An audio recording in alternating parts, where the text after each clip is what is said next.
subscribe now and press the bell icon. Never miss an update.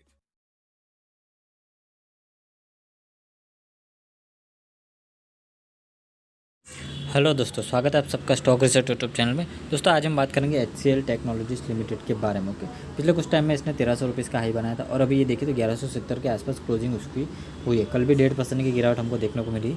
तो इसके अंदर जो स्विंग ट्रेड का एक अच्छा खासा मौका मिल रहा है उसके बारे में अभी मैं चार्ट पर समझाऊँगा। अगर आप भी शॉर्ट टर्म में पोजिशनल या इंटरडे में ट्रेड करते हो तो आप भी HCL टेक में ट्रेड लेके अच्छा खासा पैसा कमा सकते हो। वो कैसे मैं आपको आगे चार्ट में बताऊंगा। उससे पहले जो भी नए लोग हैं प्लीज़ चैनल को सब्सक्राइब कर दीजिए और भी किसी शेयर के बारे में जानना चाहते हैं प्लीज़ चैनल के नीचे कमेंट कीजिए। तो HCL टेक में उसके बारे में फंडामेंटल एनालिसिस करने से पहले मैं आपको बता दूं, अगर आपने अभी तक अगर टेलीग्राम चैनल ज्वाइन नहीं किया तो डिस्क्रिप्शन में लिंक है, जल्दी से जाकर टेलीग्राम चैनल को ज्वाइन कर लीजिए। ओके, वहाँ पे मैं डेली कुछ इंटरडे और पोजिशनल कॉल्स देता रहता हूँ जिससे काफ़ी सारे लोग बेनिफिट उठा रहे हैं। आप भी फ्री ऑफ कॉस्ट ज्वाइन होकर बेनिफिट उठा सकते हैं और काफ़ी कुछ सीखने को भी मिलेगा। डिस्क्रिप्शन में लिंक है, जल्दी से जाकर टेलीग्राम चैनल ज्वाइन कर लीजिए।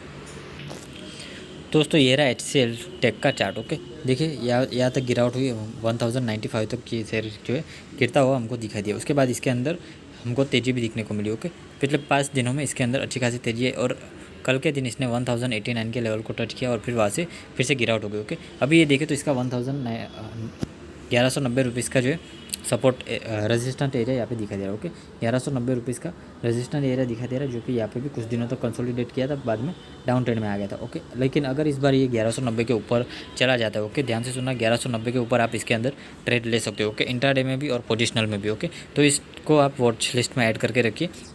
1190 से 95 के बीच में आप इसके अंदर एंट्री ले सकते हो और टारगेट आपका पोजिशनल में 1250 का रहेगा और उसके बाद जो है 1300 रुपीज़ तक रहेगा। ओके, पोजिशनल में बात कर रहा हूँ और इंट्राडे में भी आपको 1-2% का टारगेट होना चाहिए और रिस्क रिवॉर्ड एकदम 1:2 का होना चाहिए, यानी कि ₹1 का रिस्क और ₹2 का प्रॉफिट। ओके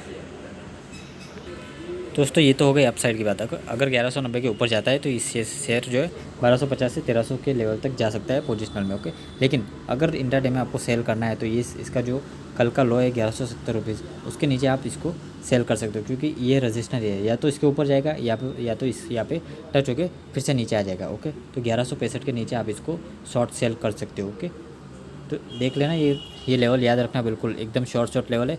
और आपको अगर नहीं याद रहता तो आप टेलीग्राम में ज्वाइन हो जाइए, वहाँ पे मैं ट्रेड दे दूँगा एकदम इजी। कैश कॉल एक शेयर खरीदने के लिए आपको सिर्फ 200-300 रुपीज़ का मार्जिन ही चाहिए। ओके, कोई ज़्यादा मार्जिन भी नहीं चाहिए। अगर आपके अकाउंट में 2000 रुपीज़ है फिर भी आप 10 शेयर का ट्रेड कर सकते हो, 3000 रुपीज़ मिनिमम बैलेंस हो तब भी। ओके, और 1% के हिसाब से देखें तो वहाँ पे भी आपको 200-300 का फ़ायदा तो हो ही जाएगा। ओके, ये सिर्फ एक एग्जांपल के लिए समझा रहा हूँ। अगर कम बैलेंस में भी आप अच्छा खासा पैसा कमा सकते हो, उसके लिए आपको टेलीग्राम चैनल ज्वाइन करना पड़ता है। अगर 1165 के नीचे जाता है तो ये शेयर बाद में आप इस शॉर्ट सेल कर सकते हो और टारगेट रहेगा 1145 तक से 1140 तक। ओके, और 1140 के नीचे ये एकदम वीक है। ओके, 1140 के नीचे अगर ये शेयर गया है तो ये फिर से 1095 तक आ सकता है। ओके, 1100 के नीचे तक आ सकता है। 1140 के नीचे वीक है और 1190 के ऊपर बुलिश है ये शेयर। ओके, तो ये 2 लेवल आपको याद रखना है। वहाँ पर आपको अच्छा खासा ट्रेड मिल सकता है और अच्छा खासा रिस्क रिवॉर्ड रेशियो में प्रॉफिट भी मिल सकता है।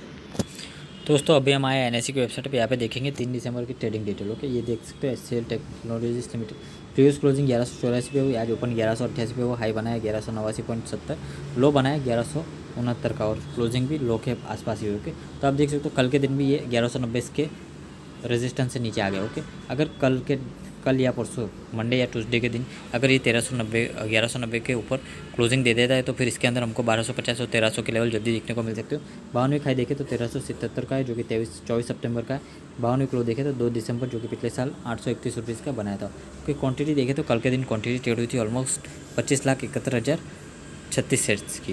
डिलीवरेबल क्वांटिटी देखें तो 16,65,549, 65% की डिलीवरी यहाँ पे दिखाई दे रही है। और जिस तरह की डिलीवरी दिखाई दे रही है यहाँ से 90% चांसेस है कि 1190 का लेवल ये तोड़ ही देगा। ओके, या 1190 का रेजिस्टेंस तोड़ के ये अपसाइड जाने के लिए अभी रेडी दिखाई दे रहा है। ओके, इनफैक्ट अगर कोई भी गिरावट आती है तो IT सेक्टर के शेयर्स आपको जो है एक्यूमुलेट करने हो। ओके, भले आपके पास 1200 से 1300 के लेवल में बीच में भले ही शेयर पड़े हो, लेकिन IT सेक्टर ऐसा सेक्टर है कि अगर लॉकडाउन भी हो जाए तो फिर भी घर बैठे काम करने के लिए टेक्नोलॉजीज़ की ज़रूरत हमें हमेशा पड़ती रहेगी। इसलिए नई टेक्नोलॉजी के लिए हम IT सेक्टर के ऊपर डिपेंडेंट है। ओके, तो IT सेक्टर जो है एकदम सेफ इन्वेस्टमेंट माना जाता है क्योंकि IT सेक्टर जो है आने वाले सालों में और भी ज़्यादा ग्रोथ अपॉर्चुनिटी हमको IT सेक्टर में दिखाई देने वाली है। अब थोड़ी सी फंडामेंटल के बारे में भी बात। तो दोस्तों जिन लोगों को बहुत ज़्यादा लॉस हुआ उनको मैं बता दूं कि हमारा एक प्रीमियम ग्रुप भी है, जो इसकी सारी डिटेल आपको टेलीग्राम में मिल जाएगी। वहाँ पे आप मेंबरशिप ज्वाइन कर सकते हो और वहाँ पे डेली 5 से 10 हज़ार रुपये कमा के अपना लॉस रिकॉर्ड कर सकते हो। आप देख सकते हो यह 17,350 का पुट कल दिया था, जिसने 230 रुपीज़ का हाई बनाया था, 152 पे दिया था। उसके अलावा सेल दीपक नाइट्रेट दिया था, उसने में भी अच्छा खासा प्रॉफिट हुआ।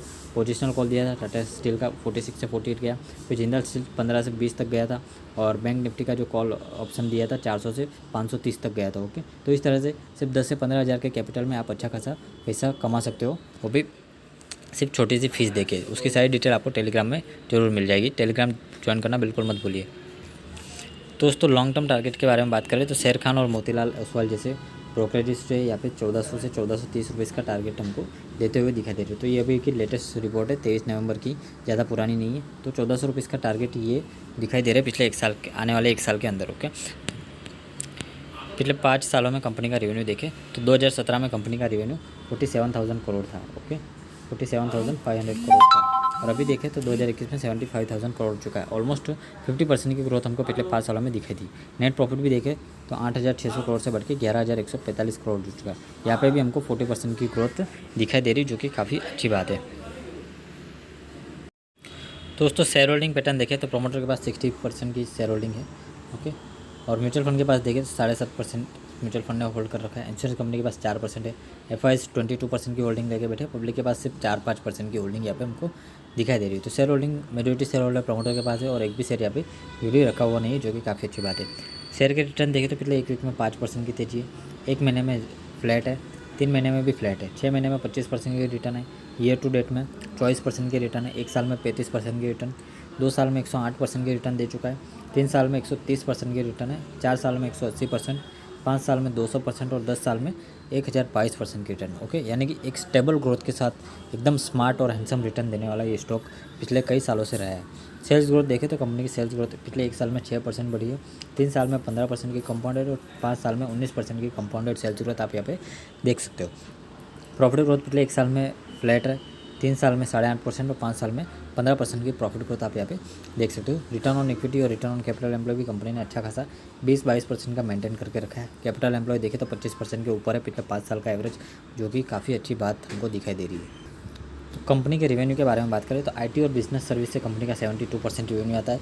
इंजीनियरिंग और R&D से कंपनी का 17% का रेवेन्यू आता है। प्रोडक्ट और प्लेटफॉर्म से 12% का रेवेन्यू आता है। और जियोग्राफी वाइज रेवेन्यू देखें तो अमेरिका से इनका 58% का रेवेन्यू आता है, यूरोपियन कंट्री से 27% और इंडिया से सिर्फ 3% का रेवेन्यू आता है। बाकी रेस्ट ऑफ वर्ल्ड यानी दुनिया के अलग अलग देशों से टोटल मिला के 12% का रेवेन्यू आता है। और कंपनी का मिक्स फाइनेंस देखें सर्विसेज तो फाइनेंशियल सर्विसेज से इनका 21% रेवेन्यू आता है, मैन्युफैक्चरिंग से 18%, टेक्नोलॉजी और सर्विस से 18%, रिटेल एंड CPG से 10%, टेलीकम्युनिकेशन से 8%, लाइफ साइंस और हेल्थ केयर से 14% और पब्लिक सर्विस से 10% का इनका रेवेन्यू आता है। तो इनके पास 15 ऐसे क्लाइंट है जिनका रेवेन्यू $100 मिलियन से भी ज़्यादा है। ओके, 31 ऐसे क्लाइंट है जिनका रेवेन्यू $50 मिलियन है, 97 ऐसे क्लाइंट है जिनका रेवेन्यू $20 मिलियन है। ओके, और बाकी आप यहाँ पे देख सकते हो $1 मिलियन वाले तो 814 क्लाइंट है। ओके, यानी क्लाइंट जो है क्लाइंट की संख्या बहुत बड़ी है, और धीरे धीरे क्लाइंट का भी रेवेन्यू बढ़ेगा तो इनका भी रेवेन्यू बढ़ेगा, तो सबकी ग्रोथ होगी तो सबका रेवेन्यू ओवरऑल बढ़ेगा और शेयर प्राइस भी बढ़ेगा। तो इसी तरह से कंपनी की ग्रोथ होती रहेगी धीरे धीरे, और शेयर प्राइस भी अच्छा खासा 1400 का टारगेट अभी दिखाई दे रहा है। 1190 के ऊपर अगर जाता है तो पोजिशनल में बाई करने में काफ़ी अच्छा प्रॉफिट हो सकता है। तो वीडियो पसंद आया लाइक कर दीजिए, चैनल पे पहली बार है प्लीज़ सब्सक्राइब कर दीजिए।